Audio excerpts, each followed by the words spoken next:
Today we'll share with you an intermediate and an advanced 15-minute workout plan for which the only piece of equipment you'll need is a set of gymnastic rings. Once again, we'll be training at our favorite gym, the outdoors, and we'll be hanging our rings around the basketball hoop's body. Some other alternatives besides pull-up bars for hanging your rings outdoors can be wooden gazebos, a thick tree branch, and any other structure that's high and sturdy enough.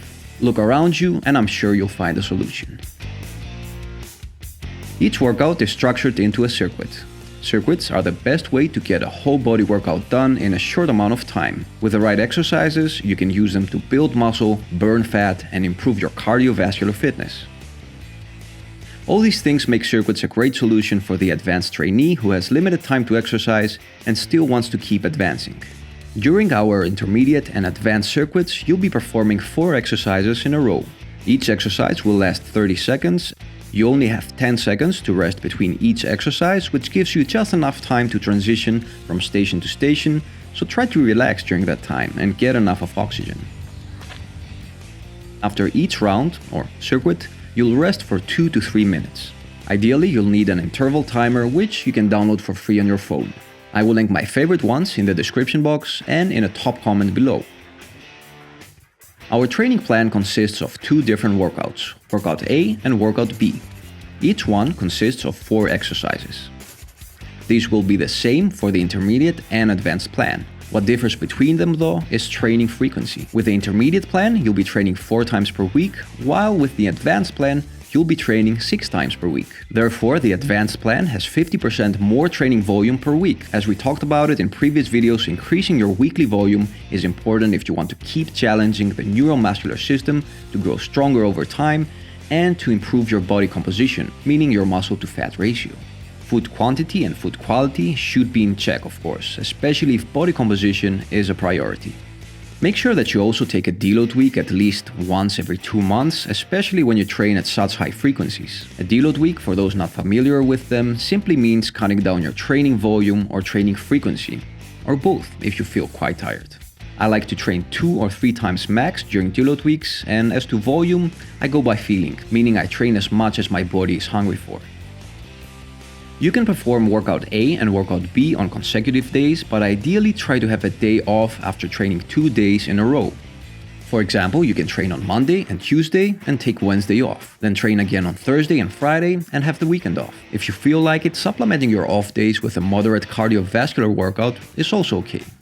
That can be jogging, swimming, cycling, hiking, or even martial arts, which is my favorite choice and a great way to stay active during the rest of the week. You'll be training 6 days in a row and you'll have 1 day of the week off. For example, you can train on Monday till Saturday and take Sunday off. Since you only have 1 day off, some of you might want to add some cardio during the same day with strength training. If that's the case, do it ideally after your strength workout and keep it below 40 minutes if gaining mass is important for you. You should also make sure that you're getting adequate protein, especially when training so much. 1.5 grams per kilo or 0.75 grams per bodyweight pound is what a lot of recent research shows to be ideal for hypertrophy, and it's the minimum intake that I recommend and make sure to get myself.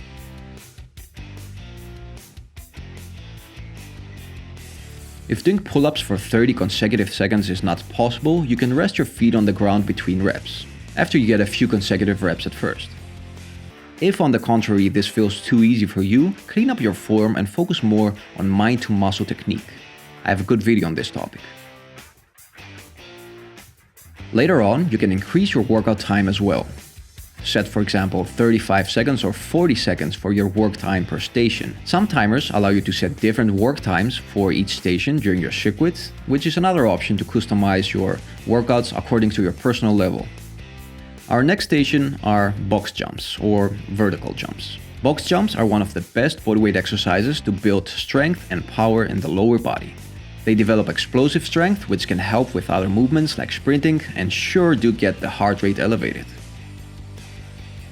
Leave your ego aside and select a height you can clear without having to bend your knees more than 90 degrees after landing on the height. Avoid extreme heights that have you overly flexing your hips and tucking your knees into the chest. This unnecessarily increases the risk for injury and defeats the purpose of the box jump.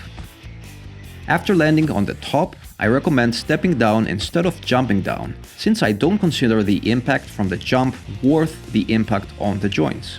Focus on the forward vertical jump and step back by alternating right to left leg from jump to jump.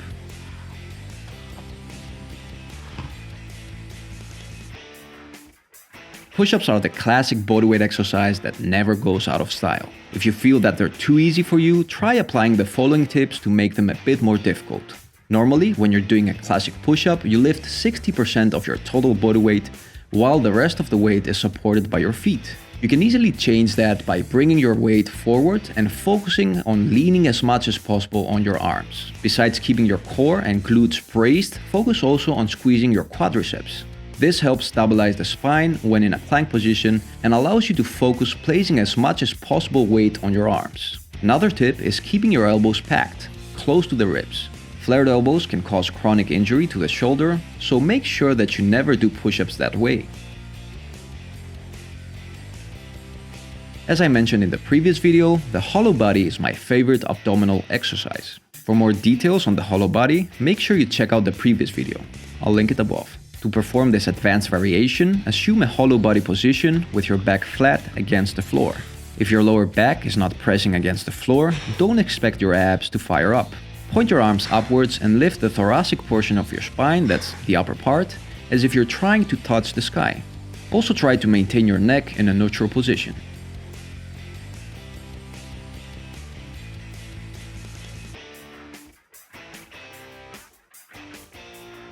A properly performed multi-joint exercise such as dips should always take advantage of the biggest, strongest muscles that are producing the movement. Sure, triceps will always play an important role in dips, but your chest should be your primary focus. Chest dips are performed by leaning a bit forward instead of standing straight.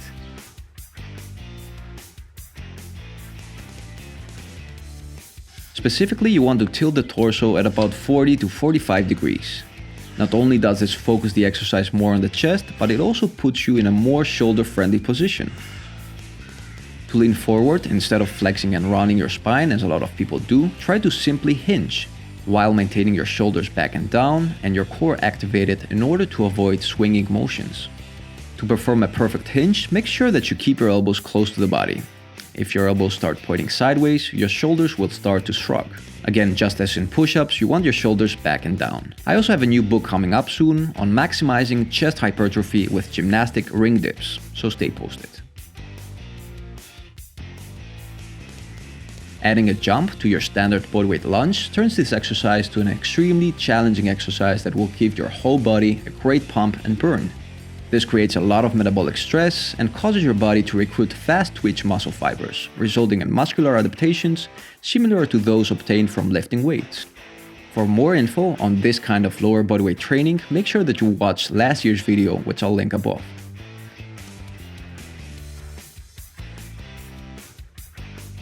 From a straight plank, the initial push-up position, drop down to an elbow plank. Lean on one elbow and turn towards the other direction, pointing and extending your fingers towards the sky. If you still find this exercise too easy, try it on one foot. A good mind-to-muscle cue here is to contract your abs as if you want to bring your toes towards your arms. So let's get started. Press the start button on your interval timer, do 30 seconds of good form reps, and make sure that the level of difficulty you're using in each exercise is challenging enough. This might take a bit of trial and error in the beginning, but you'll figure it out. Once the 30 seconds are over, use your resting time to slowly walk towards the next station and get ready to perform the next exercise. After each circuit set, rest for 2 to 3 minutes and repeat it 2 more times.